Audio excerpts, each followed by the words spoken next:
Hi learners, நாம் இப்போ brain storming பற்றி பார்க்க போகிறோம்.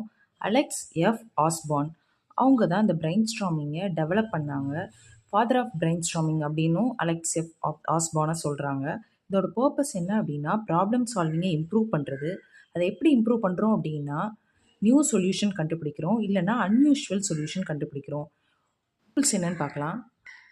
ஒரு ஐடியா எவ்வளோ தான் ஸ்டூப்பிடாக இருந்தாலுமே அது நல்லா இல்லை அப்படின்னு நம்ம வந்து கிரிட்டிசைஸ் பண்ணவே கூடாது. ஐடியா கொடுக்குறாங்க அப்படின்னா அவங்கள வந்து நம்ம என்கரேஜ் பண்ணணும், இன்னும் கொஞ்சம் இம்ப்ரூவ் பண்ணி இந்த ஐடியா வந்து கொண்டு வாங்க அப்படின்ற மாதிரி. அதுக்கப்புறம் எவ்வளோ குவாலிட்டியாக இருக்குது அந்த ஐடியா அப்படின்றது இம்பார்ட்டண்ட் இல்லை, எவ்வளோ நம்பர் ஆஃப் ஐடியாஸ் கொடுக்குறாங்க அப்படின்றத பிரெயின் ஸ்ட்ராமிங்கில் ரொம்பவே முக்கியம்.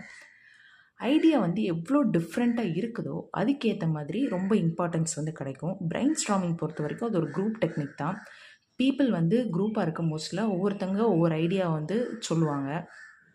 இதோட கிரிட்டிசிசம் என்னன்னு பார்த்தோன்னா, சில விஷயத்தை வந்து டிஸ்கஸ் பண்ணும் போச்சில் எல்லாருமே இருந்தாங்க அப்படின்னா சில பேர் வந்து கூச்சப்படுவாங்க அப்படிங்கிற மாதிரி சொல்கிறாங்க. அதுக்கப்புறம் வந்து சில ஐடியாஸ் வந்து நமக்கு இண்டிவிஜுவல்ஸ் இருந்தாலே போதும், ஒரு குரூப் வந்து தேவையில்லை. ஸோ அந்த மாதிரி டைம்லலாம் நமக்கு பிரெயின் ஸ்ட்ராமிங் வந்து ஒர்க் அவுட் ஆகாது அப்படிங்கிற மாதிரி சொல்கிறாங்க. தேங்க்யூ.